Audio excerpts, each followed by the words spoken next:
सर्वांना good morning. Shri Swami Samarth. परत एकदा स्वागत आहे तुम्हा सर्वांचं रेखास लाईफस्टाईल यूट्यूब चॅनलवरती. तर झालेले आहेत आज बऱ्यापैकी आपली कामं झालेली आहेत. आणि वातावरण म्हणाल तर 2-3 दिवस झालं फार खराब होतं, तर त्यामुळे काय लाईट राहत नव्हती. लाईटीचा प्रॉब्लेम असल्यामुळे सगळेच प्रॉब्लेम येतात. तर असं चाललेलं आहे. तर आता वाजलेले आहेत सकाळचे 8:30 वाजता. तुम्ही म्हणत असाल तयार झालेली हो. 8:30 वाजता मी तयार झालेली आहे, कारण बरेच दिवस झाले चॅनलवरती नवीन व्हिडिओ आलेले नाही आहेत. तर आज विचार केला आणि म्हणलं स्वयंपाक वगैरे झालेला आहे, पण म्हणलं पहिलं व्हिडिओ बनवून घ्यावेत आणि नंतर मग बाकीचं काम करावं. तर पाहू शकता 8:30 वाजता एवढं मरणाचं सगळं पडलं आहे. एवढं ऊन जास्त लागत आहे ना, खूप गरम होत आहे. आणि चहा पाणी म्हणजे चहा झालेला आहे, नाश्ता वगैरे नाही झालेला आणखीन. आणि हे बाकीचा पसारा मात्र उरकायचा आहे. काय होतं आहे ना, खूप दगदग होते. आणि रील्स मात्र बनवायचे आहेत मला, आणखीन काय बनवलेल्या नाही आहेत. तर येणार आहे चॅनलवरती, तर नक्की पहा. मोठे व्हिडिओही पाहत जा, तुम्हाला नक्की आवडतील. आणि सर्वांनी चॅनलला नक्की सपोर्ट करा. तर चला पहिले मी रील्स बनवून घेते आणि नंतर भेटते तुमच्याशी. तर झालेले आहेत रील्स बनवून. तर म्हणतो ना, एक काम बनवून करून झालं की दुसरं काम करायला लगेच हाती घ्यावं लागतं. तर घरात राडा होता पडलेला. हे गेले कामाला आणि मुलं गेली शाळेमध्ये. तर आता हे घरातली आवरावर करायची. आणि प्रत्येकाच्या कमेंट असत्या की तुम्ही करता काय.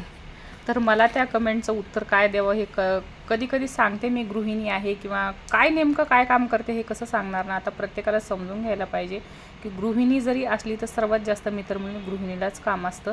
आणि माझं तसं नाही, मी गृहिणी आहे आणि ब्लाऊज शिवते हे तुम्हाला सर्वांना माहीत आहे. इळात आता जास्त तरी मला शिवायला जमत नसली तरी 2 किंवा कमीच कमी एक तरी ब्लाऊज मी इळामध्ये काढत असते. आणि जरी प्लस ब्लाऊज नसतील तरी दुसरं काही काम असतातच. तर असं असतं माझं. तर असा वेळ माझा जातो. आणि कामाला म्हणाल तर 1-1.5 तास सहज वाचतं. तर हे कामं घरातले असतात. हे जर नाही कामं केले तर अजिबात घर व्यवस्थित दिसत नाही. अचानक जर कुणी आलं तर घरामध्ये सगळा पसारा जिकडं तिकडं पडलेला असतं. आणि कसं असतं ना, आपलं जे काम आहेत हे साफसफाई स्वच्छता हे ठेवणं कुणीही म्हणजे सगळे घरातले माणसं पसारा वगैरे करतात, पण हे साफ वगैरे म्हणाल तर गृहिणींनाच करायला लागतं. जिथली तिथं त्यांनाच ठेवायला लागतं. आणि त्यांना एक आयडियाही आलेली असती. दुसऱ्याने कितीही साफ केलं काही केलं तरी ते काही व्यवस्थित दिसत नाही. तर आम्हाला बरोबर आयडिया आलेली असते की कोणतं कुठे ठेवायचं आहे, काय कुठे ठेवायचं आहे, कोणतं कसं साफ करायचं आहे. तर तेही असतं. आणि कसं असतं ना, सकाळी सकाळी राडा घेऊन बसल्यापेक्षा जी घरातली माणसं आहेत सगळीजण बाहेरच गेली ना, तर कानमाशे एकदम आहे ना पटापट उरकतात. कारण त्यावेळेस आपला हे दे ते दे म्हणायला कोणी नसतं, किंवा रोकायला टोकायला कोणी नसतं, किंवा कोणाला काय पाहिजे असेल तर ते घ्यायला द्यायला हे कोणी नसतं. तर आज म्हणाल तर भरपूर कामं आहेत मला. तर आज एक काम उरकून झालेलं आहे, ते म्हणजे रील्स बनवणं. आणि इथं काय आहे ना, आजूबाजूला भरपूर असे कामं चालू आहेत. तर एवढी धूळ आतमध्ये येत आहे ना घरामध्ये. तर ते म्हणाल तर रोजची रोज सगळं साफ करून घ्यायला लागतं, पुसून घ्यायला लागतं, सगळं जागच्या जागेवर ठेवून घ्यायला लागतं. जर सगळं जागच्या जागेवर ठेवलं व्यवस्थित तरच सगळ्या गोष्टी लगेच सापडतात. दुसऱ्या दिवशी नाही तर सगळा उठल्यापासून गोंधळ होतो. मग मुलं म्हणतात हे सापडत नाही, किंवा ही म्हणतात हे सापडत नाही, किंवा कधी कधी तर मग मला ही गोष्टी सापडत नाहीत. मग त्या आदल्या दिवशी जर व्यवस्थित जागच्या जागेवर ठेवल्या तर मग ह्यांना कोणालाच काही मागण्याची गरज पडत नाही. जागच्या जागेवर गोष्टी असल्या तर बरोबर ह्यांना सगळ्यांना सापडतात. आणि हे खिडकीमधून म्हणाल तर असं समोरच एक काम चालू आहे, आणि ऊनही या खिडकीमधून खूप येत असतं आतमध्ये. तर ती मी जास्त करून ना खोलतच नाही, कारण ती खिडकी जो खोलली ना तर पूर्ण धूळ येते, सिमेंट आतमध्ये येतं. तर ते रोज साफ करून घ्यायला लागतं. पडदा वगैरे खिडकी वगैरे सगळं साफ करून घ्यायला लागतं, नाहीतर मग ती धूळ नाही पुसली नाही ती पूर्ण आतमध्ये येते. तर हे काम माझं असतं सकाळ संध्याकाळ 2 टाईम ही खिडकी पुसून घ्यायला लागते, कारण समोरच एक काम चालू आहे. तर सिमेंट वगैरे आता कामं चालू असल्यावरती तर येतातच, असं काही आपल्याला हे नाही आहे. पण मग मी शक्यतोवर तो उघडतच नाही, खिडकी सारखी बंदच असते माझी. आणि पाहू शकते तिथंच बेड आहे, तर ती सगळी धूळ मग त्या बेडवरती जमा होते. तर त्यामुळे अशी कामं आहेत ती सगळी मुलं वगैरे करून म्हणजे घराच्या बाहेर गेली की ना तर घरही पुन्हा मग स्वच्छ राहतं. येईपर्यंत तरी 6-7 तास एकदम बरोबर घर आपलं साफसुथरं राहतं मुलं येईपर्यंत.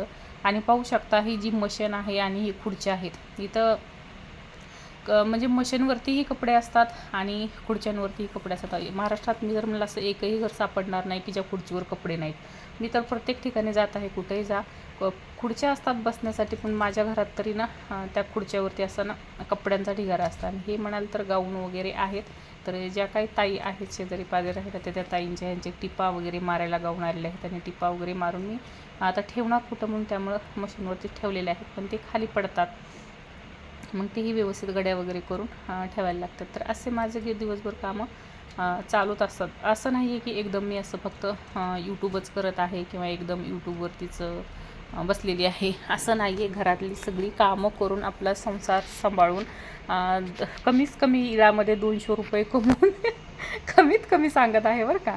तर असं आहे माझं, की तर असं समजू नका की एकदम घरामध्ये बसूनच असते किंवा, कारण बऱ्याच जणांच्या कमेंट येतात. अशा कमेंट करतात तरी कशा करावशी तरी वाटत असतील. मला हेही सुचत नाही की बाबा समोरच्यानं बोलताना जरा विचार करून तरी बोलायला पाहिजे ना, किंवा आपण काय प्रश्न विचारतो, काय बोलतो, हा अजिबात विचार करत नाहीत. तर चला असो, झालेले आहे माझी आता साफसफाई तर झाली. तर आणखीन जेवण वगैरे राहिलेलं आहे, तर जेवण आता मी लाडू आल्याच्या नंतर करणार आहे. तर हे 2-3 दिवसाखाली ब्लाऊज तिथे कटिंग करून ठेवले होते. यामध्ये एक माझंही आहे आणि 2 म्हणाल तर बाहेरचे आहेत. तर आता इथं शिवून घेणार आहे ब्लाऊज. तर आता हे ब्लाऊज शिवायचे म्हणलं, एक ब्लाऊज शिवायला मला कमीत कमी 1 ते सव्वा तास लागेल. तोपर्यंत लाडू येईल, कारण पेपर आहेत तर शाळा आता म्हणतो ना 2 ते 3 तास अशीच आहे, म्हणजे दिवसभरासाठी शाळा नाही. मग ती आली तर मग तिच्याबरोबरच जेवण करते. आणि कृष्णा मला तर आता सध्या इथं नाही आहे, तुम्हाला सर्वांना माहीत आहे. जेव्हापासून कृष्णाचे पेपर झाले तेव्हापासून कृष्णा मात्र आजोळी गेलेला आहे. कृष्णा पेपर झाले की अजिबात इथं थांबत नाही, कृष्णाचं अजिबात मन लागत नाही इथं. आणि तो घरात नसला तर मलाही करमत नाही.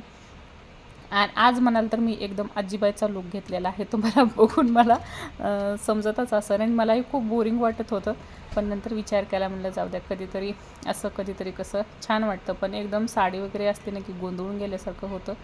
तर तेच माझा प्रकार चाललेला होता आणि डोक्यामध्ये कशमकश होती की नेमकं करायला काय पाहिजे. तर असू द्या, आता जाऊ द्या, मी आता पहिलं ब्लाऊज शिवून घेते. आणि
माताजी आ गई, हम लाडू आले माहिती का. पेपर सुटला आता, उद्या शेवटचा पेपर आहे म्हणून खुश आहे माहिती का. मग दुसरं काय आणखी, उद्या शेवटचा पेपर आहे ना.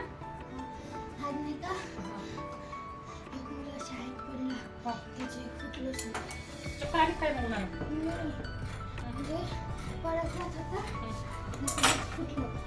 लय लागलं का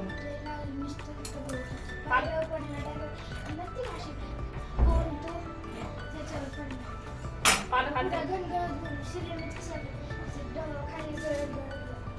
पालक आणते का मग तशी? बापरे. मग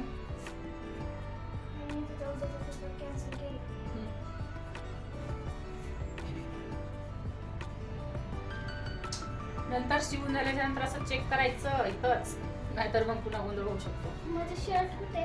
तसे आताच कपडे मी अर्धा तास फक्त कपडा म्हणजे आताच घड्या घालून ठेवले बघ सगळे. आता काढू नको परत. अगं वैताग आला. तुम्ही काढताय मी ठेवते, तुम्ही काढताय. आताच अर्धा ते पाऊण तास झाला. ब्लाऊजच घेतलाय बघ एवढा शिवायला उरकून सगळं. तर चला लाडू आलेले आहे आता. तर तुम्हाला म्हणलं होतं मी लाडू आल्याच्या नंतर जेवण करणार आहे. तर व्हिडिओही खूप मोठा होईल. पूर्णचं ब्लाऊज तुम्हाला दाखवत बसले तर जर उरलेल्या ब्लाऊजचा लुक आहे मी तुम्हाला उद्याच्या व्हिडिओमध्ये टाकण्याचा नक्कीच प्रयत्न करेन, कारण हा व्हिडिओ खूप मोठा होईल आता. तर इथेच मी व्हिडिओचा एंड करत आहे. व्हिडिओ मात्र तुम्हाला आवडला तर नक्की लाईक करायचा आहे. चॅनलवरती नवीन असाल तर नक्की सबस्क्राईब करायचं आहे. तर या सर्वांनी दुपारचं जेवण करायला सर्वांना श्री स्वामी समर्थ.